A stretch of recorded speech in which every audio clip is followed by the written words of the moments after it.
नमस्कार दोस्तों, easy way learning channel पर एक बार आपका पुनः स्वागत है। आज हम राजकीय इंटर कॉलेज प्रवक्ता जीआईसी परीक्षा 2012 शिक्षा शास्त्र का हल प्रश्न पत्र व्याख्या सहित लेकर उपस्थित हुए हैं। यह वीडियो आगामी समस्त परीक्षा जिसमें शिक्षा शास्त्र एक प्रमुख विषय के रूप में पूछा जाता है, जैसे UGC NET, UPHESC, education assistant professor और बीएड असिस्टेंट प्रोफेसर से संबंधित समस्त परीक्षाओं के लिए जो है समान रूप से उपयोगी होगा। तो आइए दोस्तों, वीडियो की शुरुआत करते हैं। पहला प्रश्न है कि साइबरनेटिक्स शब्द का सर्वप्रथम प्रयोग किया था। दोस्तों, साइबरनेटिक्स शब्द का प्रयोग सर्वप्रथम नॉर्बर्ट वीनर ने किया था।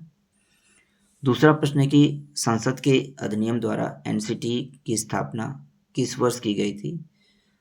दोस्तों, संसद के अधिनियम द्वारा एनसीटी की स्थापना 1993 में की गई थी।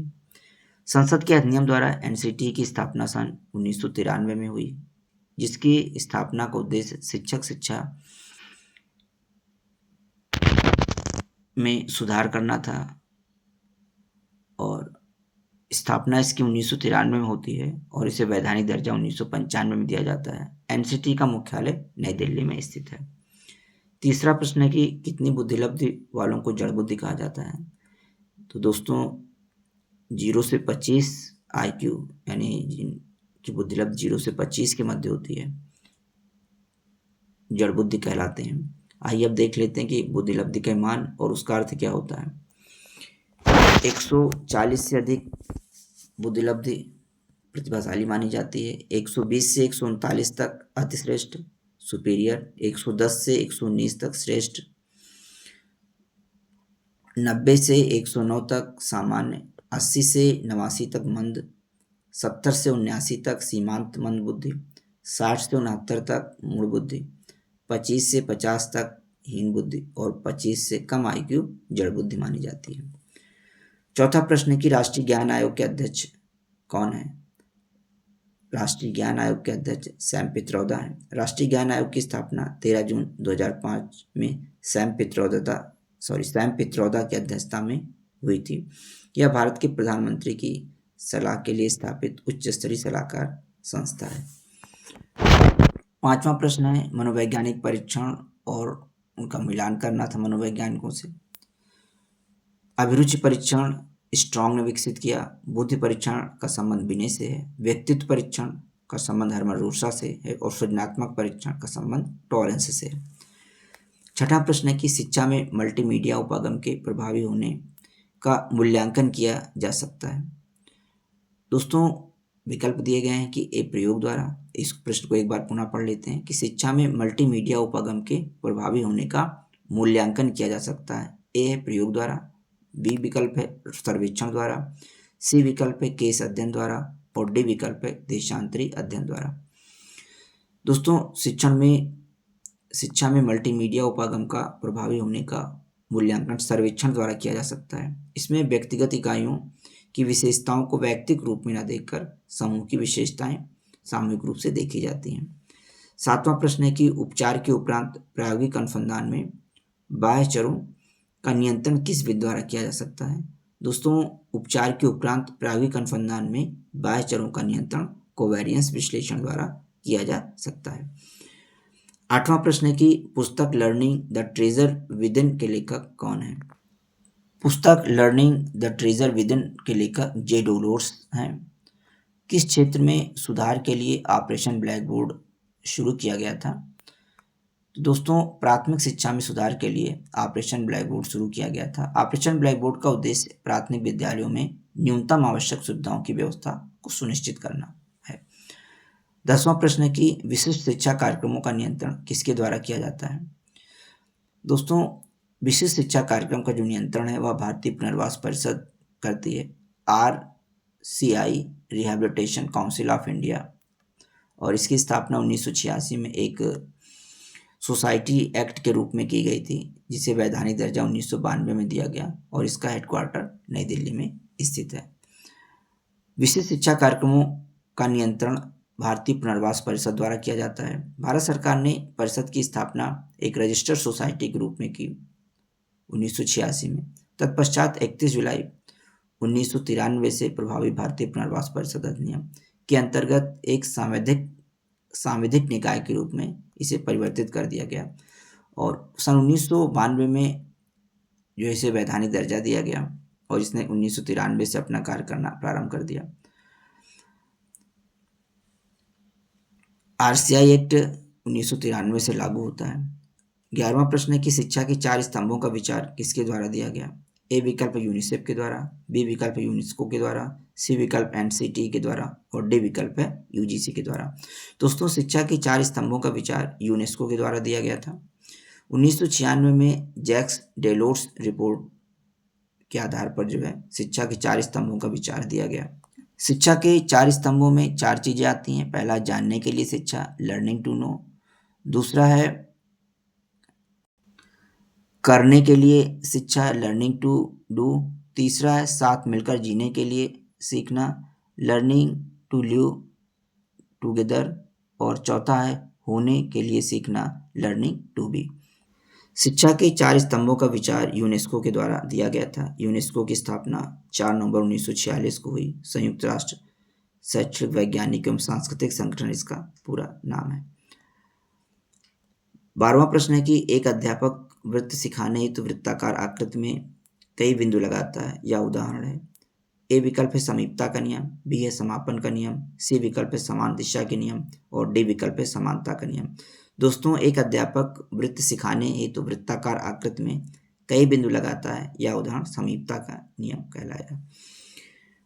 13वां प्रश्न है कि एक बच्चा जो डाक को गौड़ पढ़ता है वह किस प्रकार की अधिगम अक्षमता से ग्रस्त है? दोस्तों, एक बच्चा जो डाक को गौड़ पढ़ता है वह पठन दोष डिसलेक्सिया से ग्रसित है। यदि कोई बच्चा डाक को गौड़ पढ़ता है, इसे पठन दोष कहते हैं। डिसलेक्सिया में पीड़ित बच्चे पढ़ने में कठिनाई का अनुभव करते हैं। इस दोष को शब्द अंधता, वर्ड ब्लाइंडनेस भी कहा जाता है। इस प्रकार के बच्चे नाम को मान, राम को आम आदि पढ़ते हैं। 14वां प्रश्न है कि मानकीकृत परीक्षण की 2 प्रमुख विशेषताएं क्या हैं? दोस्तों, मानकीकृत परीक्षण की 2 प्रमुख विशेषताएं विश्वसनीयता और वैधता है। 15वां प्रश्न है कि निम्नलिखित में से कौन सा मिलान सही नहीं है?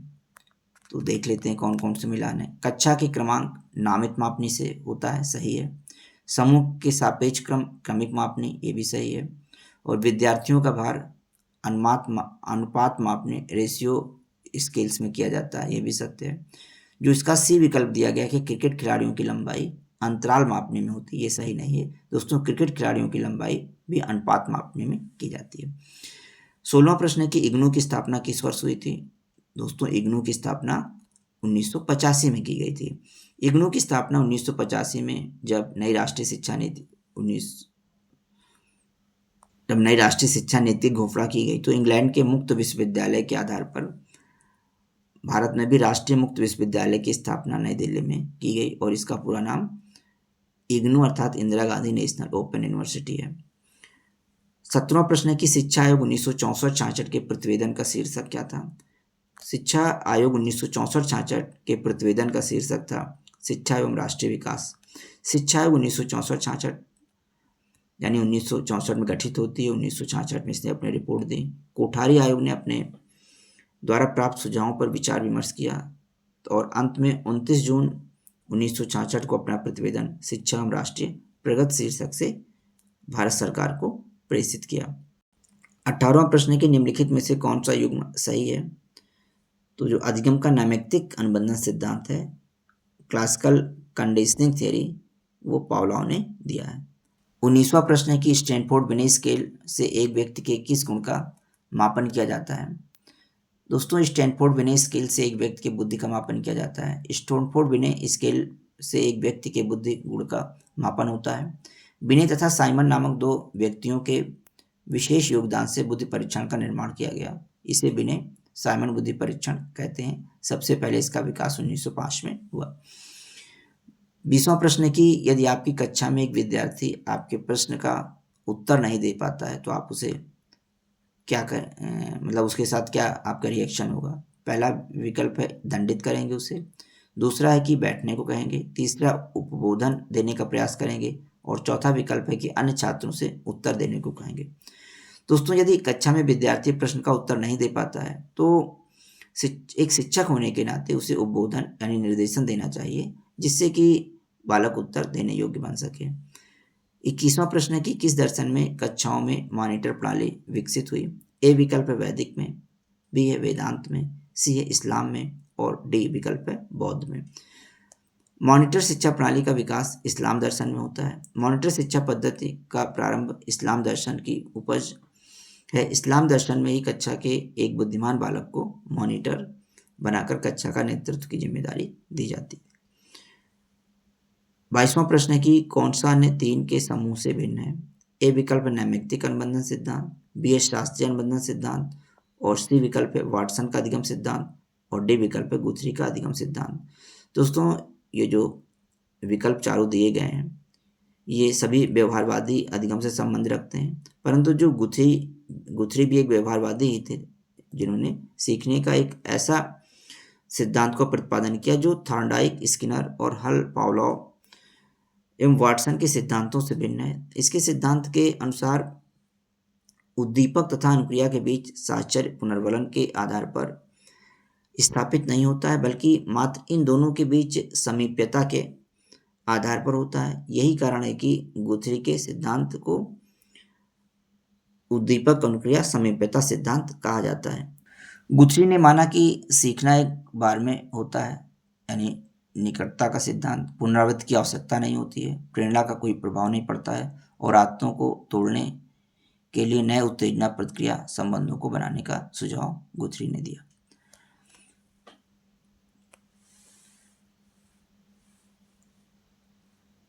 तेईसवां प्रश्न है, एक 20 वर्षीय बालक की मानसिक आयु 16 वर्ष है, उसकी बुद्धिलब्धि क्या होगी? बुद्धिलब्ध निकालने का सूत्र होता है मानसिक आयु मेंटल एज बटे वास्तविक आयु क्रोनोलॉजिकल एज इंटू 100। इसमें मानसिक आयु 16 वर्ष दिया गया है और वास्तविक आयु 20 वर्ष है, तो मानसिक आयु को वास्तविक आयु से भाग देकर 100 से गुणा करने पर 80 प्राप्त होता है, तो इसकी बुद्धिलब्धि 80 हो जाएगी। 24वां प्रश्न है कि सांख्यिकी निष्कर्षों की प्रक्रिया में टाइप 2 त्रुटि होती है। यदि एक असत्य शून्य परिकल्पना को स्वीकार कर लिया जाता है तो टाइप त्रुटि होती है। असत्य शून्य परिकल्पना को स्वीकार करने पर होने वाली त्रुटि को द्वितीय प्रकार की त्रुटि कहते हैं। दूसरे शब्दों में असत्य शून्य परिकल्पना को त्रुटिवश स्वीकार कर लेने की प्रायिकता को बीटा त्रुटि कहते हैं। 25वां प्रश्न है कि मूल्यांकन परिणामों की स्थिरता को मापन किससे होता है? दोस्तों, मूल्यांकन परिणामों की स्थिरता का मापन विश्वसनीयता से किया जाता है। एनास्टेसी के अनुसार परीक्षण की विश्वसनीयता से अभिप्राय भिन्न भिन्न अवसरों पर या समतुल्य पदों के भिन्न भिन्न विन्यासों पर किसी व्यक्ति के द्वारा प्राप्त अंकों की स्थिरता से होता है। 26वां प्रश्न है कि परिवार बच्चों को शिक्षा प्रदान करता है। दोस्तों, परिवार बच्चों को अनौपचारिक शिक्षा प्रदान करते हैं। परिवार बच्चों की प्रथम पाठशाला होती है। यह बच्चे को हर वक्त कुछ ना कुछ शिक्षा देती रहती है। यह अनौपचारिक शिक्षा का रूप होता है। अनौपचारिक शिक्षा में सीखने के नियम निश्चित नहीं होते हैं, यानी व्यक्ति समय समय पर कुछ ना कुछ सीखता रहता है, कोई औपचारिकता नहीं होती है। 27वां प्रश्न है कि निम्नलिखित में से कौन सा गुणवत्तात्मक अनुसंधान की विधि है? विकल्प दिए गए हैं प्रयोगात्मक अनुसंधान, बी है सर्वेक्षण, सी है निर्जातीय प्रणाली विज्ञान और डी है कार्योत्तर अनुसंधान। दोस्तों, जो निर्जातीय प्रणाली विज्ञान है, सी विकल्प, यह एक गुणवत्तात्मक अनुसंधान की विधि है। निर्जातीय प्रणाली विज्ञान एथनोग्राफिक रिसर्च मानव शास्त्र की वह शाखा है जिसमें मानव व्यवहार का उनके समूह तथा अन्य समूहों की परिप्रेक्ष्य में अध्ययन किया जाता है। इसके अंतर्गत व्यक्तियों के व्यवहार का उनके अपने समूहों तथा अन्य समूहों की गत्यात्मकता के सापेक्ष अवलोकन व विश्लेषण करना समाहित रहता है। यह एक गुणात्मक अनुसंधान की विधि है। 28वां प्रश्न है कि बच्चे का अंगूठा चूसना उदाहरण है। दोस्तों, विकल्प दिए गए प्रतिगमन का उदाहरण है, आक्रामकता का उदाहरण है, विस्थापन का उदाहरण है या विनिवर्तन का उदाहरण है। दोस्तों, बच्चे का अंगूठा चूसना प्रतिगमन का उदाहरण होता है। बच्चे का अंगूठा चूसना प्रतिगमन का उदाहरण है। इस प्रक्रिया में व्यक्ति दो अप्रेरकों के बीच हुए संघर्ष का समाधान उसमें किसी एक अप्रेरक को अज्ञात रूप से हटाकर करता है। जब एक आम प्रेरक अचेतन में चला जाता है तो व्यक्ति का स्वभावतः उसके ज्ञान नहीं रह जाता है और संघर्ष का समाधान हो जाता है। 29वां प्रश्न है कि जैन परंपरा में तीर्थंकरों की संख्या कितनी है? जैन परंपरा में तीर्थंकरों की संख्या जो है 24 है। ऋषभ देव प्रथम तीर्थंकर हैं और महावीर स्वामी जैन धर्म के 24वें और अंतिम तीर्थंकर हुए हैं। 30वां प्रश्न है कि विनय पिटक का विषय है। विनय पिटक जो है वह बौद्ध धर्म से संबंधित है, बौद्ध दर्शन से संबंधित है। बौद्ध संघ के लिए आचरण पद्धति जो है वो विनय पिटक का विषय था। विनय पिटक का विषय आचरण पद्धति से है। इस पिटक में बौद्ध संघ में रहने वाले व्यक्तियों के चरित्र के नियम बताए गए हैं। 31वां प्रश्न है कि जब किसी परिकल्पना का कथन दिशा रहित होता है तब सार्थकता का परीक्षण होना चाहिए। ए विकल्प है एक पुच्छी होना चाहिए, वन टेल्ड हो। बी है द्विपुच्छी टू टेल्ड होना चाहिए। सी विकल्प है कि ए और बी यानी वन टेल्ड और टू टेल्ड दोनों होना चाहिए, या उपयुक्त में से कोई नहीं। दोस्तों, जब किसी परिकल्पना का कथन दिशा रहित होता है तब सार्थकता का परीक्षण जो है वह टू टेल्ड दो पुच्छी होना चाहिए। आइए व्याख्या इसकी देख लेते हैं। जब अनुसंधान परिकल्पना परिणामों की दिशा को इंगित नहीं करती है तब उसे अदिशित परिकल्पना नॉन डायरेक्शनल हाइपोथेसिस कहते हैं। तब सार्थकता का परीक्षण दो पुच्छीय होना चाहिए। द्विपक्षीय यानी टू टेल्ड जो टेस्ट होता है में कुल निरस्तता क्षेत्र प्रतिजन वितरण के दोनों किनारों अर्थात दाएं व बाएं भागों में बराबर बराबर बटा होता है। 32वां प्रश्न है कि संप्रत्यय संप्राप्ति मॉडल किसने दिया था? तो ब्रूनर महोदय ने जो है संप्रत्यय संप्राप्ति मॉडल दिया था। संप्रत्यय संप्राप्ति मॉडल जो ब्रूनर ने दिया, जिसमें आगमन तर्क भाषा सीखने में कौशल तथा बोध का विकास करना सिखाया जाता है। 33वां प्रश्न है कि किस प्रकार के परीक्षण मदों में, फिर से देखते हैं, किस प्रकार के परीक्षण मदों से अंकों का प्रसार व्यापक होगा? ए विकल्प है अत्यंत सरल, बी है अत्यंत कठिन, सी विकल्प है औसत और डी विकल्प है ए और बी का संयोजन। तो दोस्तों, इसमें जो डी विकल्प दिया गया है यानी अत्यंत सरल और अत्यंत कठिन, इसमें चौथा विकल्प सही होगा। परीक्षण मदों से अंकों का प्रसार व्यापक होता है जब प्रसार सरल होता है और अत्यंत कठिन होता है। 34वां प्रश्न है कि प्राथमिक विद्यालयों में मध्याह्न भोजन योजना शुरू करने का उद्देश्य क्या था? ए विकल्प है नामांकन बढ़ाना, बी विकल्प है समाज की सहभागिता, सी अध्यापकों को व्यस्त रखना और डी विकल्प है काम करने के अवसर बढ़ाना। दोस्तों, मध्याह्न भोजन योजना का प्रारंभ नामांकन बढ़ाने के उद्देश्य से किया गया, जिसके लालच में बालक विद्यालय तक आएगा, और 15 अगस्त 1995 को MDM मध्याह्न भोजन योजना की शुरुआत की गई थी। 35वां प्रश्न है कि किस विश्वविद्यालय ने मेटा विश्वविद्यालय की अवधारणा को अपनाया है? विकल्प दिए गए हैं असम विश्वविद्यालय, बी हैदराबाद विश्वविद्यालय, सी विकल्प है दिल्ली विश्वविद्यालय और डी विकल्प है पांडिचेरी विश्वविद्यालय। दोस्तों, दिए गए विकल्पों में से असम विश्वविद्यालय ने जो है मेटा विश्वविद्यालय की अवधारणा को अपनाया है। मेटा विश्वविद्यालय क्या होता है कि इसमें कई विश्वविद्यालय मिलकर छात्रों को संयुक्त रूप से डिग्री व शिक्षा प्रदान करते हैं। 36वां प्रश्न है कि पत्राचार पाठ्यक्रम में किसकी आवश्यकता नहीं है? ए विकल्प है पाठ लेखन की, बी है व्यक्तिगत संपर्क कार्यक्रम की, सी विकल्प है दृश्य श्रव्य साधनों का प्रयोग और डी विकल्प है नियमित कक्षा शिक्षण।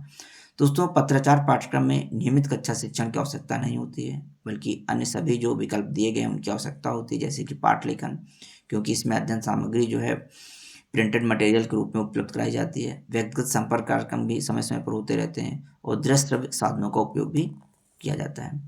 पत्राचार पाठ्यक्रम अनौपचारिक शिक्षा, पत्राचार पाठ्यक्रम एक प्रकार की निरौपचारिक शिक्षा होती है में आता है, क्योंकि इसमें जो सीखने के नियम होते हैं ना तो बहुत कठिन होते हैं ना ही बहुत लचीले होते हैं, जिसमें पत्राचार माध्यम से शिक्षा दी जाती है, अतः इसमें नियमित कक्षा शिक्षण नहीं होता है। 37वां प्रश्न के प्रौढ़ शिक्षा को समाज शिक्षा का नाम किसने दिया था? मौलाना अबुल कलाम आज़ाद ने प्रौढ़ शिक्षा को समाज शिक्षा का नाम दिया था। 38वां प्रश्न की गोपाल कृष्ण गोखले ने प्राथमिक शिक्षा संबंधी बिल पेश कब किया था? तो दोस्तों, गोपाल कृष्ण गोखले ने प्राथमिक शिक्षा संबंधी बिल 1911 में प्रस्तुत किया था। गोखले ने प्राथमिक शिक्षा संबंधी अपने विधेयक को 16 मार्च 1911 को केंद्रीय धारा सभा में पेश किया था। 39वां प्रश्न है कि शिक्षा के व्यक्तिगत उद्देश्यों की सर्वोत्तम चर्चा की थी। नन महोदय ने की थी। शिक्षा के व्यक्तिगत उद्देश्यों की चर्चा सर्वोत्तम किसने की थी? वीपी नन ने की थी। 40वां प्रश्न है भारतीय संविधान का कौन सा अनुच्छेद शिक्षा के अधिकार की चर्चा करता है? अनुच्छेद 21 से शिक्षा के अधिकार की चर्चा करता है और 6 से 14 वर्ष तक के बच्चों के लिए शिक्षा एक मौलिक अधिकार बना दिया गया है। आरटी एक्ट बनाया गया, शिक्षा का अधिकार अधिनियम, जो 1 अप्रैल 2010 से देश में लागू हुआ। इसके लिए 86वां संविधान संशोधन 2002 में आया। शिक्षा के अधिकार की चर्चा जो है अनुच्छेद 21A में की गई है और 6 से 14 वर्ष की आयु के बालकों को अनिवार्य एवं निःशुल्क शिक्षा का प्रावधान किया गया है। 41वां प्रश्न है कि निम्नलिखित में से कौन प्रकृतिवादी था? ए विकल्प है सुकरात, बी है हर्बर्ट, सी विकल्प हर्बर्ट स्पेंसर और डी विकल्प है उपरोक्त सभी। हर्बर्ट स्पेंसर जो था वो एक प्रकृतिवादी था। यांत्रिक प्रकृतिवादी विचारधारा के सूत्रधार हर्बर्ट स्पेंसर माने जाते हैं। उन्होंने इस बात पर बल दिया कि इस संसार में सभी कुछ यथावत होता है। 42वां प्रश्न है कि सर जॉन एडम्स कहा करते थे कि शिक्षा दर्शन का गत्यात्मक पक्ष है। एडम्स महोदय का कथन है कि शिक्षा दर्शन का गत्यात्मक पक्ष है। यह दार्शनिक विश्वास का क्रियाशील पक्ष है और जीवन के उद्देश्यों को प्राप्त करने का व्यवहारिक साधन है। 43 पर प्रश्न है कि भारत में सामाजिक परिवर्तन के लिए सबसे बड़ी रुकावट कौन सी है? ए विकल्प शिक्षा है, बी है निर्धनता है, सी है धर्म है और डी है जाति प्रथा। दोस्तों इसमें जो विकल्प दिए गए हैं कि भारत में सामाजिक परिवर्तन के लिए सबसे बड़ी रुकावट धर्म, दिए गए विकल्पों में धर्म मानी जाएगी। सामाजिक परिवर्तन के लिए धर्म बहुत बड़ा बाधक है। समाज के लोग जिस सांस्कृतिक वातावरण में जन्म लेते हैं उसी से उन्हें विशेष लगाव होता है। वे उन्हीं आदर्शों, मूल्यों, विश्वासों, परंपराओं का उत्तम मानते हैं। 44वां प्रश्न है कि जाति प्रथा उत्पन्न करती है एक। दोस्तों विकल्प दिए गए हैं कि मृत समाज, बी विकल्प है संकुचित समाज, सी विकल्प मुक्त समाज और डी विकल्प है परिवर्तनशील समाज। दोस्तों जो जाति प्रथा होती है वो मृत समाज को उत्पन्न करती है। मृत समाज उसे कहा जाता है जहाँ आधुनिकता की कोई परछाई भी नहीं पड़ी है। उस समाज में पुराने परंपरा, आदर्शों, मूल्यों के मानने वाले लोग रहते हैं। जाति प्रथा आज के समय में यही समाज उत्पन्न करती है। 45वां प्रश्न है कि किसने कहा था कि समाज विहीन व्यक्ति कोरी कल्पना है? समाज विहीन व्यक्ति कोरी कल्पना है, ये टी रेमंड महोदय का कथन है। टी रेमंड के अनुसार समाज विहीन व्यक्ति कोरी कल्पना है, यानी इनका मानना था कि समाज के बिना, व्यक्ति के बिना समाज की कोई कल्पना नहीं की जा सकती है। 46वां प्रश्न है कि शांति निकेतन की स्थापना किसने की थी? शांति निकेतन की स्थापना रविन्द्रनाथ टैगोर ने की थी। गीतांजलि के रचयिता, प्रथम नोबेल पुरस्कार विजेता, 1913 में इन्हें साहित्य का प्रथम नोबेल पुरस्कार दिया गया था। रविन्द्रनाथ टैगोर ने शांति निकेतन विश्व भारती की स्थापना 1922 में की थी।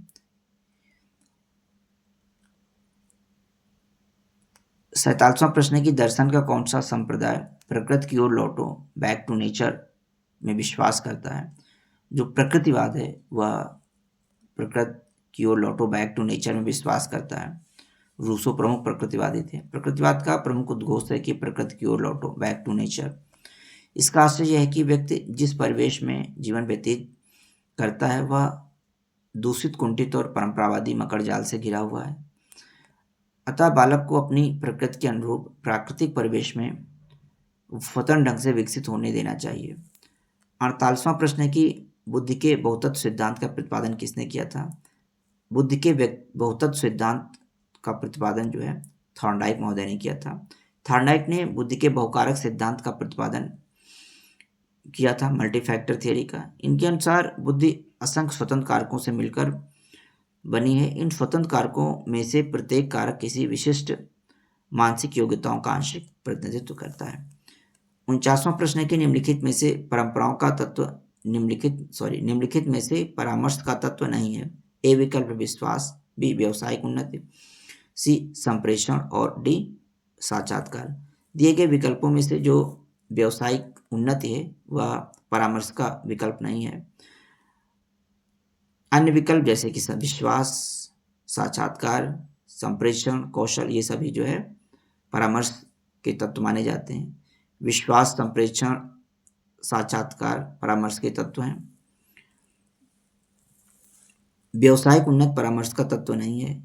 कार्ल रोजर्स के अनुसार परामर्श एक निर्धारित रूप से स्वीकृत ऐसा संबंध है जो परामर्श प्रार्थी को स्वयं को समझने में पर्याप्त सहायता देता है, जिससे वह अपने नवीन ज्ञान के उपयोग से नए निर्णय ले सके और अपनी समस्या का समाधान सुलझा सके। 50वां प्रश्न है कि निम्नलिखित में से कौन वास्तविकता से संबंधित है? इदम इड, अहम ईगो, परा हम सुपर ईगो और उपरोक्त सभी। दोस्तों, इसमें जो कॉन्सेप्ट दिए गए हैं, जो वर्ड दिए गए हैं, इदम है यानी इड, अहम ईगो और परा हम सुपर ईगो, यह मनोविश्लेषणवाद के संस्थापक सिगमंड फ्रायड के दिए गए जो सारे वर्ड हैं। इसमें जो इदम होता है वो पाशविक प्रवृत्ति का रहता है, तुरंत इच्छाओं की पूर्ति चाहता है। वहीं पर जो अहम होता है, ईगो होता है, वह वास्तविकता के धरातल से संबंध रखता है। और सुपर ईगो में जो है नैतिकता की भावनाएं बहुत ही उच्च होती हैं। तो कहीं ना कहीं जो अहम होता है, ईगो होता है, वह इड और सुपर ईगो के बीच में जो है बैलेंस बनाने का कार्य करता है।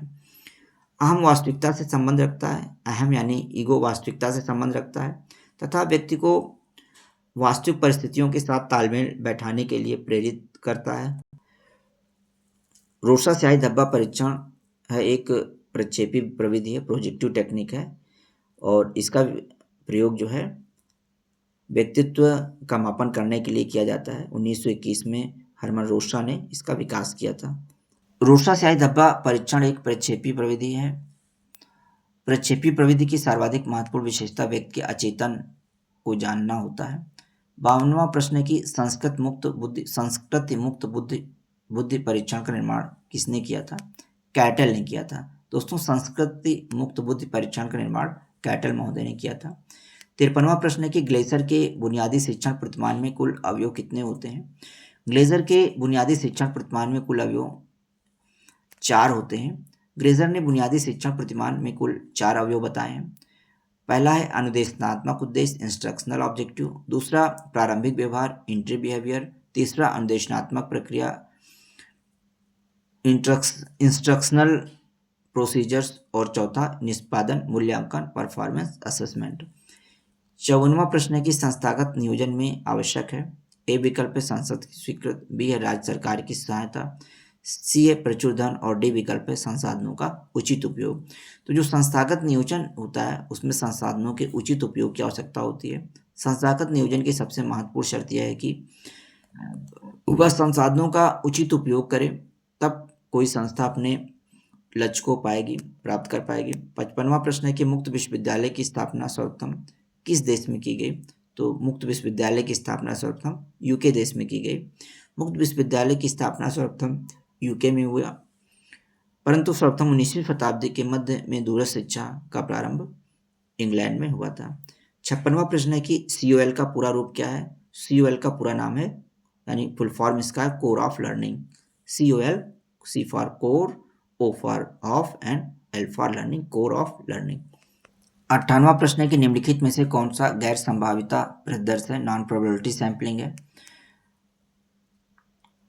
एक विकल्प है सामान्य यादृच्छिक, बी है उद्देश्यपूर्ण, सी है व्यवस्थित और डी विकल्प है स्थिरीकृत।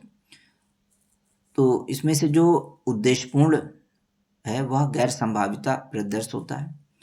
उद्देश्यपूर्ण परिदृश्य और गैर संभाविता परिदृश्य होते हैं, इसमें किसी को शामिल होने की कोई प्रायिकता नहीं होती। जो उद्देश्यपूर्ण परिदृश्य होते हैं वो नॉन प्रोबेबिलिटी प्रकार के सैंपलिंग होते हैं। इसमें सैंपल में किसी के शामिल होने की कोई प्रायिकता नहीं होती है। शोधकर्ता अपने इच्छा अनुसार व्यक्तियों का चयन कर लेता है। वहीं जो प्रोबेबिलिटी सैंपलिंग होती है उसमें सभी को जो है सैंपल में शामिल होने के समान अवसर प्राप्त होते हैं। जैसे रैंडम सैंपलिंग हुआ, स्ट्रेटिफाइड सैंपलिंग हुआ, ये प्रोबेबिलिटी सैंपलिंग यानी संभाव्यता परिदृश्य के उदाहरण है। वहीं जो उद्देश्यपूर्ण है वो गैर संभाव्यता परिदृश्य का उदाहरण है। 59वां प्रश्न है 59 की केंद्रीय प्रवृत्ति का सर्वाधिक संवेदनशील मान क्या होता है? तो जो मध्यमान मीन होता है वह केंद्रीय प्रवृत्ति का सर्वाधिक संवेदनशील मान होता है। मीन मीडियन मोड होता है, तो उसमें जो विकल्प दिए गए हैं, जैसे मध्यमान मीन दिया गया है, बी विकल्प मध्यांक मीडियन है, सी विकल्प में मध्यांक बहुलांक मोड है और डी विकल्प में प्रसार रेंज है। तो इसमें जो केंद्रीय प्रवृत्ति का सर्वाधिक संवेदनशील मान होता है वह मध्यमान मीन होता है। केंद्रीय प्रवृत्ति का सर्वाधिक संवेदनशील मान मध्यमान का होता है। मध्यमान प्राप्तांकों का गुरुत्व केंद्र है, इसे अंक गणितीय औसत भी कहा जाता है। 60वां प्रश्न है कि निम्नलिखित में से कौन सा गुणात्मक अध्ययन से संबंधित है। ए विकल्प है तुलना, बी विकल्प है भविष्य कथन, सी विकल्प है सहसंबंध और डी विकल्प है खोज करना।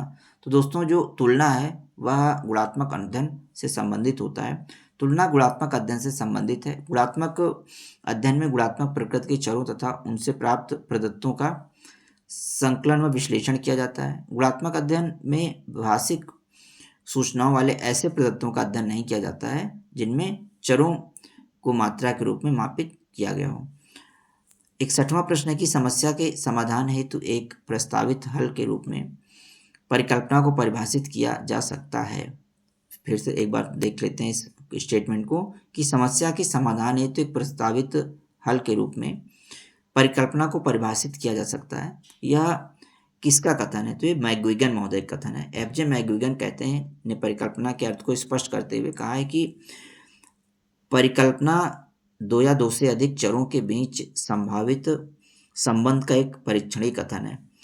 62वां प्रश्न है कि अधिगम के प्रगति का आकलन करने के लिए किस प्रकार का मूल्यांकन प्रयोग में लाया जाता है। ए विकल्प स्थानन, बी है नैदानिक, सी विकल्प संरचनात्मक और डी विकल्प है संकलनात्मक समेटिव। तो जो अधिगम की प्रगति का आकलन करने के लिए उसमें समेटिव वैल्यूएशन का प्रयोग करते हैं। इसे योगात्मक मूल्यांकन भी कहा जाता है। योगात्मक मूल्यांकनकर्ता या संकलनात्मक मूल्यांकनकर्ता किसी शैक्षिक कार्यक्रम, योजना या सामग्री के गुण दोषों की जानकारी इसलिए एकत्रित करता है जिससे उस कार्यक्रम, योजना, सामग्री स्वीकार करने या भविष्य में जारी रखने के संबंध में निर्णय लिया जा सके। 63वां प्रश्न है कि अर्धविच्छेद विश्वसनीयता ज्ञात करने का क्या सूत्र होता है। दोस्तों अर्धविच्छेद विश्वसनीयता ज्ञात करने का सूत्र होता है 2r/1+r। अर्धविच्छेद विश्वसनीयता ज्ञात करने का सूत्र है जिसे स्पीयरमैन ब्राउन सूत्र कहते हैं, 2r/1+r। 64वां प्रश्न है कि क्रॉस वैधता से आशय क्या होता है। वैधता को पुनः स्थापित करना क्रॉस वैधता का तात्पर्य होता है। किसी टेस्ट या शोध परिणाम की वैधता को अलग अलग नमूनों पर जांचकर उसकी पुष्टि की जाती है। क्रॉस वैधता से तात्पर्य परीक्षण की वैधता को पुनः स्थापित करने से है। जब किसी परीक्षण का उपयोग किन्हीं अन्य उद्देश्यों या परिस्थितियों में करना होता है तब उसका पहले क्रॉस वैधता वैधकरण किया जाता है, उसकी क्रॉस वैधता चेक की जाती है। 65वां प्रश्न है कि लिकर्ट विधि का प्रयोग किस लिए किया जाता है। तो लिकर्ट विधि का प्रयोग जो है आवृत्ति मापन एप्टीट्यूड टेस्ट के लिए किया जाता है। सन 1932 में लिकर्ट ने योग निर्धारण विधि को विकसित किया। इस विधि का प्रयोग अभिवृत्ति मापनी तैयार करने में किया जाता है। 66वां प्रश्न है कि शैक्षिक तकनीकी सहायक होती है। ए विकल्प है ज्ञान वृद्धि में, बी है प्रभावशीलता एवं निपुणता की वृद्धि में, सी विकल्प ए और बी दोनों और डी विकल्प है इनमें से कोई नहीं। तो जो शैक्षिक तकनीकी होती है वह ज्ञान की वृद्धि में भी सहायक होती है और प्रभावशीलता एवं निपुणता की वृद्धि में भी सहायक होती है, इसलिए दोनों विकल्प इसमें सही हैं। शैक्षिक तकनीकी सहायक होती है शिक्षकों के ज्ञान में वृद्धि में, प्रभावशीलता एवं निपुणता की वृद्धि में, शिक्षकों की क्षमताओं एवं योग्यताओं में वृद्धि करने में, शिक्षण प्रक्रिया को अधिक वैज्ञानिक बनाने के लिए उपयोगी होती है, छात्रों एवं शिक्षकों के व्यक्तिगत शैक्षिक आवश्यकताओं की पूर्ति करने में भी शैक्षिक तकनीकी सहायक होती है। 67 नंबर का प्रश्न है कि नॉर्मन ए क्राउडर किस लिए जाने जाते हैं। दोस्तों नॉर्मन ए क्राउडर जो है शाखीय अभिक्रम के लिए जाने जाते हैं। शाखीय प्रोग्रामिंग के प्रतिपादक नॉर्मन ए क्राउडर हैं। यह वह प्रोग्रामिंग विशेष सामग्री को प्रस्तुत करने की तकनीकी है। इसमें समस्त अनुक्रियाएं छात्र द्वारा नियंत्रित होती हैं, अतः इसे जो है आंतरिक प्रोग्रामिंग भी कहा जाता है। 68वां प्रश्न है कि शिक्षा को संविधान की समवर्ती सूची में कब रखा गया। 1976 में 42वें संविधान संशोधन के द्वारा शिक्षा को समवर्ती सूची में रखा गया। शिक्षा पहले राज्य सूची का विषय था, 1976 में शिक्षा को समवर्ती सूची में लाया गया। शिक्षा को संविधान की समवर्ती सूची में 1976 में रखा गया। इसके पहले राज्य सूची में था। शिक्षा केंद्र एवं राज्य दोनों की जिम्मेदारी है। 69वां प्रश्न है कि निम्नलिखित में से कौन सी महिला शिक्षा से संबंधित है। ए विकल्प है माध्यमिक शिक्षा समिति, बी विकल्प है कोठारी समिति, सी विकल्प है दुर्गाबाई देशमुख समिति और डी विकल्प है हंसा मेहता समिति। दोस्तों, जो हंसा मेहता समिति है वह जो है महिला शिक्षा से संबंधित है। 1961 में वित्तीय पंचवर्षीय योजना के दौरान 1962 में राष्ट्रीय व महिला शिक्षा परिषद NCWE ने श्रीमती हंसा मेहता की अध्यक्षता में स्त्री शिक्षा हेतु सुझाव देने के लिए एक समिति का गठन किया। इसे हंसा मेहता समिति कहा जाता है। 70वां प्रश्न है कि निम्नलिखित में से किस ग्रीन हाउस गैस का वायुमंडल में लघुत्तम जीवन काल होता है। तो जो मेथेन होती है, मेथेन गैस CH4 का वायुमंडल में लघुत्तम जीवन काल है, अर्थात बहुत कम समय तक यह वायुमंडल में रहती है। 71वां प्रश्न है कि भावनात्मक एकता समिति के अध्यक्ष कौन थे। संपूर्णानंद जो थे वो भावनात्मक एकता समिति के अध्यक्ष थे। 72वां प्रश्न है कि शिक्षा अच्छे नैतिक चरित्र का विकास, ये किसका कथन है। हर्बर्ट महोदय ने शिक्षा को अच्छे नैतिक चरित्र का विकास माना है। हर्बर्ट के अनुसार शिक्षा नैतिक चरित्र का उचित विकास करती है। 73वां प्रश्न है निम्नलिखित में से कौन सा शिक्षा का औपचारिक अभिकरण है। ए विकल्प है परिवार, बी है विद्यालय, सी है राज्य और डी विकल्प है धर्म। दोस्तों, जो विद्यालय है वो शिक्षा का औपचारिक अभिकरण है। जो शिक्षा के औपचारिक अभिकरण होते हैं उसमें सीखने के नियम, स्थान, पाठ्यक्रम सब निश्चित होता है, निश्चित नियमों का पालन किया जाता है। औपचारिक शिक्षा प्रायः सुनियोजित प्रक्रिया द्वारा व्यक्तियों को दी जाती है। इसकी योजना पहले से बना ली जाती है।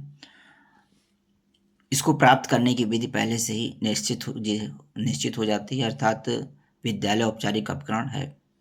74वां प्रश्न है कि निम्नलिखित में से कौन सा सर्व शिक्षा अभियान से संबंधित नहीं है। ए विकल्प अधिगम का न्यूनतम स्तर, बी विकल्प है संपूर्ण साक्षरता अभियान, सी विकल्प है आर्थिक आवश्यकताओं के प्रत्युत्तर में प्रणाली का विस्तार और डी विकल्प है सामाजिक शिक्षा।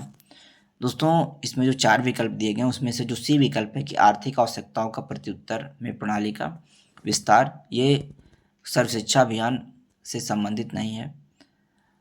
बाकी अन्य विकल्प जैसे कि अधिगम का न्यूनतम स्तर, संपूर्ण साक्षरता, सामाजिक शिक्षा, ये सभी विकल्प जो है सर्व शिक्षा अभियान से जुड़े हुए हैं।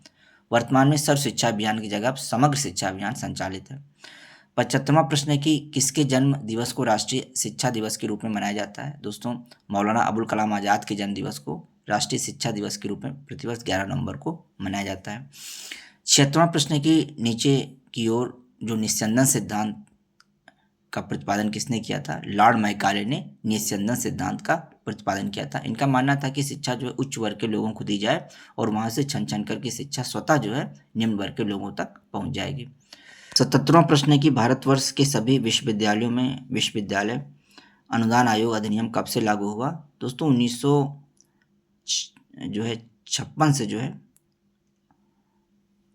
यूजीसी लागू होता है। यूजीसी की स्थापना 1956 में की गई थी। इस संस्था को भारत सरकार की ओर से स्वायत्तता प्रदान की गई है और विभिन्न स्तरीय विश्वविद्यालय एवं उच्च अध्ययन केंद्रों को आर्थिक अनुदान प्रदान करने का कार्य यूजीसी करता है।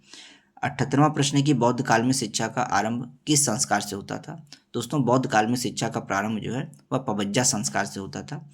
प्राथमिक शिक्षा में प्रवेश की आयु 6 वर्ष थी। प्रवेश के समय बच्चे को पवज्जा संस्कार होता था। बौद्ध ग्रंथ महाकाव्य में इस विधि का सविस्तार वर्णन किया गया है।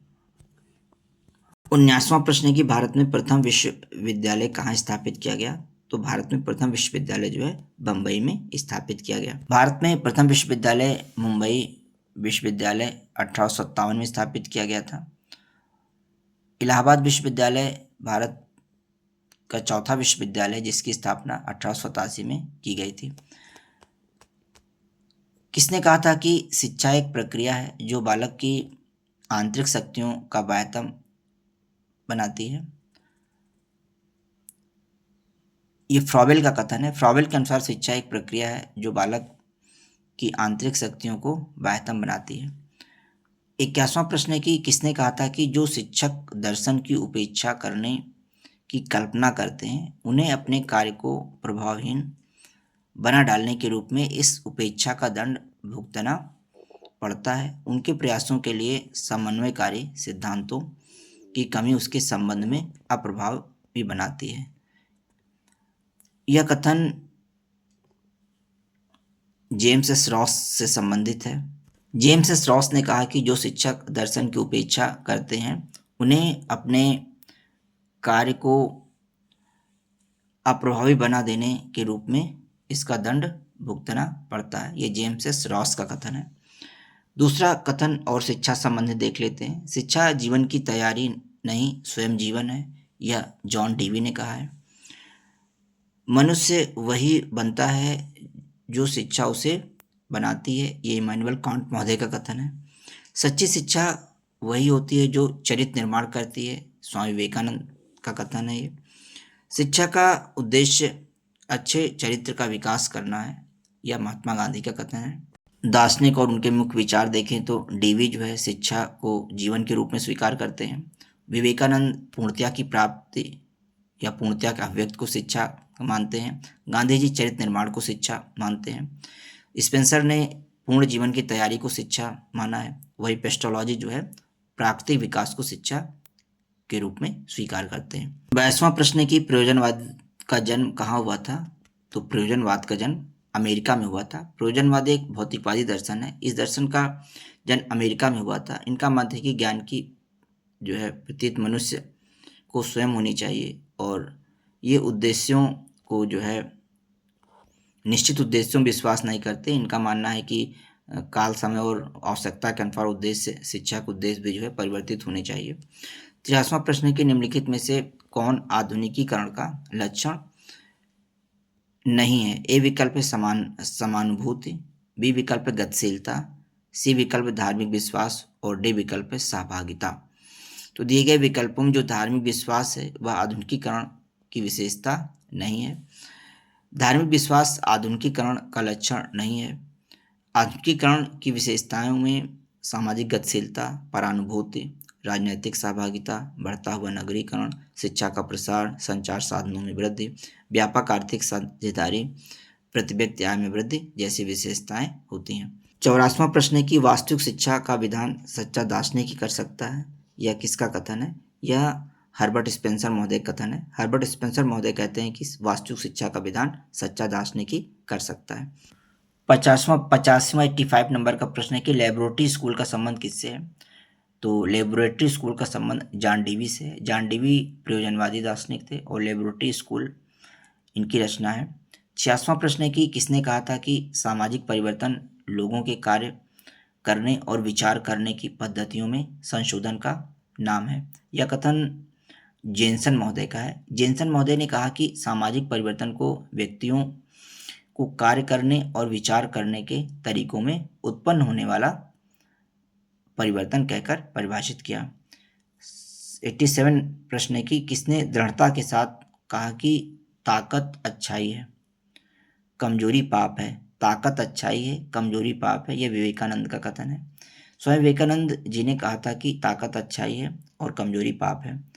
88वां प्रश्न है 88 नंबर का कि एक प्रजातांत्रिक देश में सामाजिक परिवर्तन का सबसे प्रभावशाली कारक कौन सा है? विकल्प दिए गए हैं। धर्म है, बी विकल्प शिक्षा है, सी विकल्प परिवार है या फिर समुदाय है। दोस्तों, एक प्रजातांत्रिक देश में सामाजिक परिवर्तन का सबसे जो प्रभावशाली कारक होता है वह शिक्षा होती है। समाज के बदलने पर शिक्षा का स्वरूप बदलता रहता है। यह चक्र कभी नहीं रुकता, सदैव गतिमान रहता है। शिक्षा अपनी विविध भूमिकाओं द्वारा समाज में परिवर्तन लाने का प्रयास करती है। शिक्षा सामाजिक परिवर्तन की जन्मदाता, प्रवर्तक और निर्देशक मानी जाती है। 90वां प्रश्न है कि नकारात्मक शिक्षा की संकल्पना किसने दी?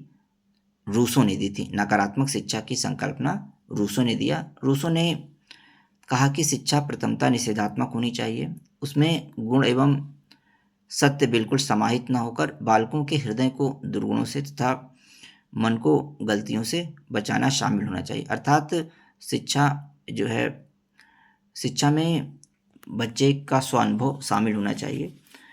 90वां प्रश्न है कि शिक्षा में योग की शुरुआत किसने की थी? तो शिक्षा में योग की शुरुआत अरविंद ने की थी। महर्षि अरविंद ने शिक्षा में योग की शुरुआत की थी। श्री अरविंदो के अनुसार शिक्षा का उद्देश्य बालक की श्रवण, दृष्टि, श्रवण एवं घ्राण, स्वाद आदि सभी ज्ञानेंद्रियों का पूर्ण प्रशिक्षण है। अतः योग द्वारा सबसे पहले ज्ञानेंद्रियों को शुद्ध कर लेना परम आवश्यक है। 91वां प्रश्न है कि सीखने के अंतर्दृष्ट सिद्धांत का प्रतिपादन किसने किया था? तो दोस्तों, सीखने के अंतर्दृष्ट सिद्धांत का प्रतिपादन जो है कोहलर ने किया था। अंतर्दृष्ट इनसाइट थियरी होती है और कोहलर ने जो है सुल्तान नामक चिंपैंजी पर प्रयोग करके जो है अपने अंतर्दृष्ट सिद्धांत का प्रतिपादन किया। इनका मानना था कि जो है सीखना जो है टुकड़ों में ना होकर संपूर्ण परिस्थिति को समझकर होता है। गेस्टाल्ट एक जर्मन भाषा का शब्द होता है जिसका अर्थ होता है पूर्णाकार। सीखने के अंतर्दृष्ट सिद्धांत या सूझ सिद्धांत का प्रतिपादन जर्मनी में 20वीं शताब्दी के उत्तरार्ध में वोल्फगैंग कोहलर ने किया था। 92वां प्रश्न है कि शैशवावस्था की प्रमुख विशेषता है। ए विकल्प शारीरिक विकास में तीव्रता, बी है मानसिक विकास में तीव्रता, सी विकल्प है मूल प्रवृत्त्यात्मक व्यवहार और डी विकल्प है सीखने की प्रक्रिया में तीव्रता। दोस्तों, इसमें से जो विकल्प दिए गए हैं उसमें शैशवावस्था की सबसे प्रमुख विशेषता मूल प्रवृत्त्यात्मक व्यवहार है। शैशवावस्था की प्रमुख विशेषता मूल प्रवृत्त्यात्मक व्यवहार है। शैशवावस्था में व्यवहार का आधार प्रायः शिशु की मूल प्रवृत्तियां होती हैं। मूल प्रवृत्तियां ऐसी विशेषताएं होती हैं जिन्हें जो स्वभावतः विकसित होती हैं उनसे अलग से सीखने की आवश्यकता नहीं होती। शिशु भूख लगने पर रोने लगता है तथा सामने आने वाली किसी वस्तु को मुंह में रख लेता है। क्रोध आने पर शिशु रोकर अथवा हाथ पैर फेंककर अपना क्रोध व्यक्त करता है। 93वां प्रश्न है कि व्यक्ति के संसार का परिमार्जन ही अधिगम है। व्यक्ति के संसार का परिमार्जन ही अधिगम है। ये किस अधिगम सिद्धांत से संबंधित है? ए विकल्प छेद सिद्धांत, बी समीपता अनुबंधन सिद्धांत, सी क्रिया प्रफुल्ल अनुबंधन सिद्धांत और डी विकल्प अनुबंधित अनुक्रिया सिद्धांत। जो व्यक्ति के संसार का परिमार्जन ही अधिगम है यह छेद सिद्धांत से संबंधित है। व्यक्ति के संसार का परिमार्जन ही अधिगम है। यह लेविन का सिद्धांत, लेविन के छेद सिद्धांत से संबंध रखता है। इसका मुख्य प्रत्यय जीवन स्थान लाइफ स्पेस है। लेविन के अनुसार व्यक्ति तब सीखता है जब वह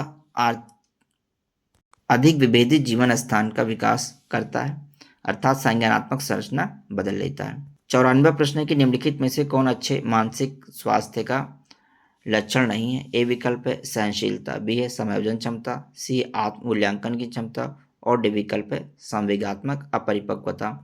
दिए गए विकल्पों में जो संवेगात्मक अपरिपक्वता है वह अच्छे मानसिक स्वास्थ्य का लक्षण नहीं है। मानसिक स्वास्थ्य के अनेक लक्षण होते हैं जैसे कि सहनशीलता, आत्मविश्वास, संवेगात्मक परिपक्वता, वातावरण का ज्ञान, सामंजस्य की योग्यता, निर्णय करने की योग्यता, आत्मसम्मान की भावना, सुरक्षा की भावना, आत्म मूल्यांकन की क्षमता, वास्तविक संसार में निवास। 95वां प्रश्न है कि बुद्धि का एक कारक सिद्धांत किसने दिया था? बुद्धि का एक कारक सिद्धांत बिने के द्वारा दिया गया था। थॉर्नडाइक ने बुद्धि का बहुकारक सिद्धांत दिया और स्पीयरमैन ने बुद्धि का द्विकारक सिद्धांत 1904 में दिया था। बुद्धि का एक कारक सिद्धांत का प्रतिपादन बिने ने किया। यह सबसे प्राचीन सिद्धांत है। इस सिद्धांत के अनुसार बुद्धि एक अविभाज्य इकाई है जिसके द्वारा सभी मानसिक क्रियाएं नियंत्रित होती हैं। 96वां प्रश्न है कि रोर्सा स्याही धब्बा परीक्षण में कार्डों की संख्या कितनी होती है? रोर्सा स्याही धब्बा परीक्षण में कार्डों की संख्या 10 होती है। रोर्सा मस लक्ष्य परीक्षण में कुल 10 कार्ड होते हैं। 5 कार्डों पर काले सफ़ेद में, 2 कार्डों पर काले सफ़ेद व लाल रंग में तथा 3 कार्डों पर कई रंगों में मस्त लक्ष्य बने होते हैं जिनका प्रयोग व्यक्ति के व्यक्तित्व और अचेतन पक्ष को जानना होता है और ये एक प्रोजेक्टिव टेक्निक का उदाहरण है। 97वां प्रश्न है कि विस्मृत के सामान्य कारक हैं। ए विकल्प मानसिक अस्वस्थता, बी विकल्प अनुप्रयोग और सी विकल्प ए और बी दोनों, डी है इसमें से कोई नहीं। तो जो विस्मृत के सामान्य कारक होते हैं वे मानसिक अस्वस्थता और अनुप्रयोग दोनों होते हैं। मानसिक अस्वस्थता एवं अनुप्रयोग दोनों विस्मृत के सामान्य कारण हैं। विस्मृत रोकने के उपाय जैसे कि विषय को समय समय पर दोहराना चाहिए, विषय के प्रति रुचि उत्पन्न करनी चाहिए, चिंतन एवं मनन करना चाहिए, विश्वास पूर्वक स्मरण करना चाहिए। 98वां प्रश्न है कि शिक्षा की दृष्टि से मानव विकास का कौन सा पक्ष सर्वाधिक महत्वपूर्ण है? ए शारीरिक, बी सामाजिक, सी मानसिक और डी संवेगात्मक। तो जो शिक्षा की दृष्टि से मानव विकास का जो संवेगात्मक पक्ष है वो सबसे अधिक महत्वपूर्ण होता है। शिक्षा की दृष्टि से मानव विकास का संवेगात्मक पक्ष सर्वाधिक महत्वपूर्ण है, क्योंकि संवेगात्मक विकास में व्यक्ति का सामाजिक गुणों का विकास हो जाता है, साथ ही साथ शारीरिक एवं मानसिक गुणों का विकास होता है। 99वां प्रश्न है कि बुद्धिलब्धि की गणना का सूत्र क्या होता है? तो बुद्धिलब्धि की गणना का सूत्र होता है मानसिक आयु बटे वास्तविक आयु गुणे 100। 100वां प्रश्न है कि हमारा व्यक्तित्व के परिणाम स्वरूप विकसित होता है। विकल्प दिए गए अनुवांशिक प्रभाव और पर्यावरण। दोस्तों, हमारा व्यक्तित्व जो होता है वो अनुवांशिक प्रभाव और पर्यावरण दोनों के प्रभाव से विकसित होता है। व्यक्ति के व्यक्तित्व के विकास में आनुवंशिक एवं पर्यावरण दोनों कारकों की भूमिका होती है।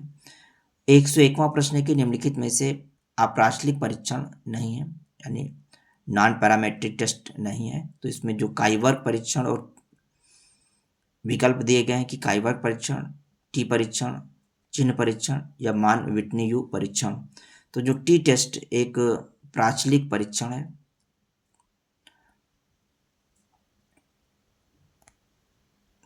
पैरामेट्रिक टेस्ट है, और अन्य विकल्प, क्योंकि पहले इसको देख लेते हैं इसकी व्याख्या। टी टेस्ट एक प्राचलिक परीक्षण है क्योंकि परिदर्श का चयन सामान्य रूप से विकसित जनसंख्या नॉर्मल डिस्ट्रीब्यूटेड प्रोबेबिलिटी से होता है तथा इसमें चरों का माप अंतराल मापनी पर किया जाता है। अन्य विकल्प जैसे काइवर्ग परीक्षण, चिन्ह परीक्षण, मान विटनी यू परीक्षण, ये सभी अप्राचलिक परीक्षण के उदाहरण हैं। 102वां प्रश्न है कि निम्नलिखित में से कौन सा विश्वसनीयता गुणांक स्थिरता गुणांक के नाम से जाना जाता है? तो जो परीक्षण पुनर्परीक्षण विश्वसनीयता होती है वह स्थिरता गुणांक के नाम से जाना जाता है। 103वां प्रश्न है कि निम्नलिखित में से कौन सा अनुसंधान परिकल्पना का स्रोत है? ए विकल्प है पूर्व अनुभव, बी है अवलोकन, सी है सांस्कृतिक विरासत और डी है उपरोक्त सभी। दोस्तों, अनुसंधान परिकल्पना का जो स्रोत होता है दिए गए इसमें तीनों विकल्प शामिल होते हैं। पूर्व अनुभव भी शामिल होता है, अवलोकन भी शामिल होता है, सांस्कृतिक विरासत भी शामिल होता है, इसलिए इसका उत्तर डी विकल्प हो जाएगा, यानी उपरोक्त सभी। अनुसंधान परिकल्पना के स्रोत में अन्य प्रमुख स्रोतों की भी चर्चा कर लेते हैं, जैसे कि संबंधित साहित्य है, पूर्व अनुभव है, अवलोकन है, सादृश्यता है, सांस्कृतिक विरासत है, सूझ है, सृजनात्मक चिंतन है, परिसंवाद है, पूर्व अनुसंधान है। 104वां प्रश्न है कि किस प्रकार के अनुसंधान में परिकल्पना निर्माण की आवश्यकता नहीं होती है? दोस्तों, ऐतिहासिक अनुसंधान में परिकल्पना निर्माण की आवश्यकता नहीं होती है।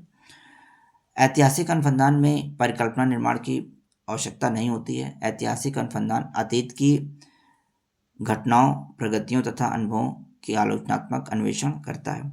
105वां प्रश्न है कि प्रयोगात्मक अनुसंधान की आंतरिक वैधता क्या बताती है? प्रयोगात्मक अनुसंधान की आंतरिक वैधता परिणामों की सत्यता को बताती है।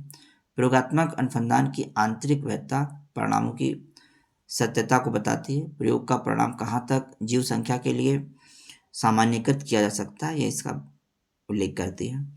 106वां प्रश्न के निम्नलिखित में से कौन सा प्राप्तांक, यानी निम्नलिखित में से किन प्राप्तांकों के ऋणात्मक मान होते हैं? ए विकल्प है टी प्राप्तांक, बी विकल्प है सी प्राप्तांक, सी है विकल्प है जेड प्राप्तांक और डी विकल्प है नौ मानक। तो जो जेड प्राप्तांक का मान जो होता है वो ऋणात्मक होता है। टी प्राप्तांक का सूत्र होता है टी बराबर 50 + 10z। ये लगभग सभी परीक्षाओं में रिपीट करता है क्वेश्चन, तो इसको ध्यान से इस सूत्र को याद रखेंगे।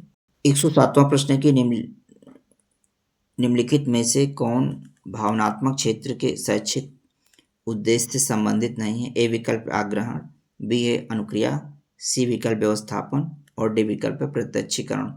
प्रत्यक्षीकरण होता है वह भावनात्मक क्षेत्र के शैक्षिक उद्देश्य से संबंधित नहीं होता है। प्रत्यक्षीकरण भावात्मक क्षेत्र से संबंधित नहीं है, यह मनोचालक क्षेत्र से संबंधित होता है। भावात्मक क्षेत्र का वर्गीकरण अग्रहण, प्रतिक्रिया, उन्मुखीकरण, संगठन, स्वाभाविकरण जैसे गुण होते हैं इसमें। 108वां प्रश्न है कि निम्नलिखित में से किस वैधता के प्रकार का प्रतिपादन क्रॉनबैक महोदय ने किया था। अगला प्रश्न है 109वां कि ज्ञान मीमांसा का अर्थ क्या है। तो ज्ञान की प्रकृति का अध्ययन करना ज्ञान मीमांसा का अर्थ होता है। ज्ञान मीमांसा को अंग्रेजी में एपिस्टेमोलॉजी कहा जाता है। इसका अर्थ है कि ज्ञान या जानना। इसके अंतर्गत ज्ञान क्या है, इसकी उत्पत्ति कैसे होती है, ज्ञान प्राप्त के साधन क्या है इत्यादि का पर विचार किया जाता है। 110वां प्रश्न है सूची को मिलान करना है। नामित मापनी, क्रमित मापनी, अंतराल मापनी, अनुपात मापनी दी गई है और इनका मिलान करना है। तो जो नामित मापनी वो आवर्त वितरण से संबंधित होती है। क्रमिक मापनी मध्यांक श्रेणी क्रम सहसंबंध से संबंध रखती है। अंतराल मापनी माध्य मानक विचलन सहसंबंध और अनुपात मापनी ज्यामितीय माध्य से संबंध रखती है। 111वां प्रश्न है कि लड़के और लड़कियों में गणित की उपलब्धि में अंतर की जांच के लिए निम्नलिखित में से कौन सा परीक्षण प्रयुक्त किया जाता है। तो टी परीक्षण का उपयोग इसमें किया जाता है। दो चरों के मध्यमानों के बीच तुलनात्मक अध्ययन करने के लिए टी परीक्षण किया जाता है।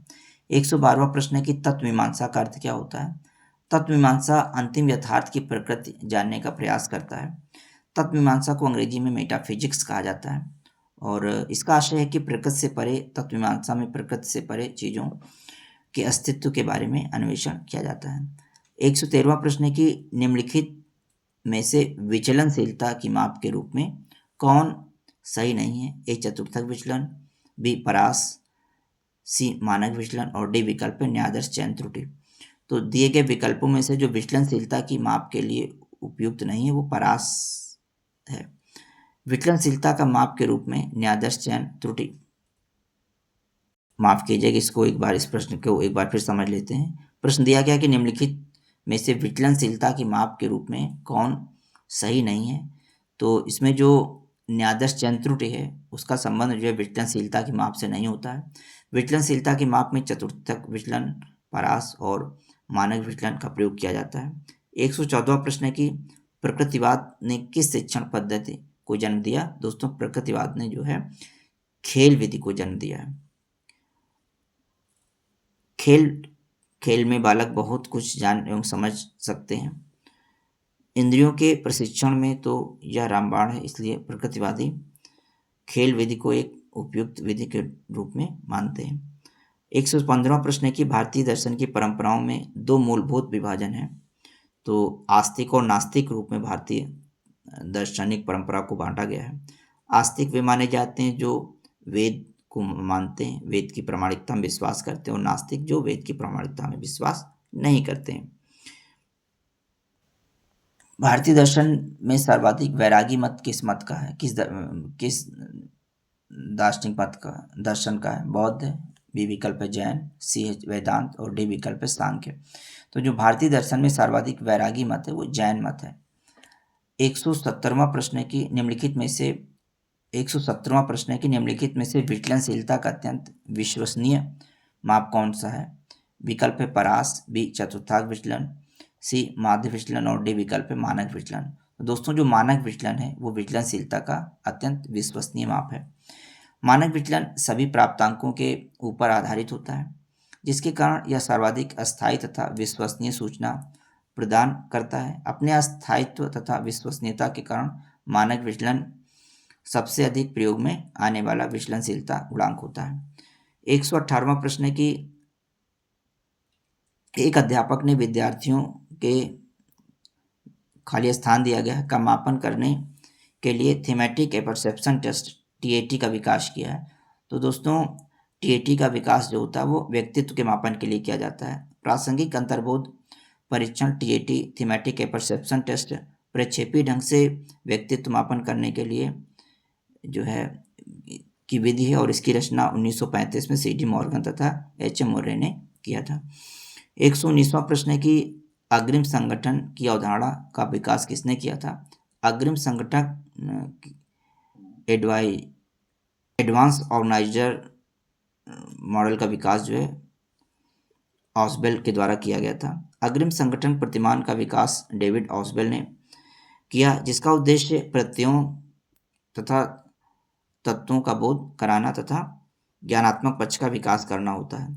120वां प्रश्न है कि मैस्लो के आवश्यकता के अधिक्रम का सही क्रम क्या है? तो शारीरिक आवश्यकता होती है, उसके बाद सुरक्षा की आवश्यकता आती है, प्रेम और प्रतिष्ठा की आवश्यकता आती है। मैस्लो की आवश्यकता का विक्रम में जैविक की मांग होती है, सामाजिक मांग होती है, सुरक्षा की पहले जैविक की मांग आती है, फिर सुरक्षा की मांग आती है, फिर सामाजिक मांग आती है, सम्मान की मांग आती है, फिर आत्मानुभूति की मांग आती है। यह अधिक्रम नीचे से ऊपर की ओर होता है। तो दोस्तों आज के वीडियो में इतना ही रखते हैं, फिर मिलते हैं आगे वीडियो में और किसी अच्छे वीडियो कंटेंट के साथ। अगर ये वीडियो आपको पसंद आया हो, परीक्षा की तैयारी में उपयोगी सिद्ध हुआ हो, तो हमारे चैनल इजी वे लर्निंग को अधिक से अधिक सब्सक्राइब करें, वीडियो को लाइक और शेयर करें। Thanks for watching.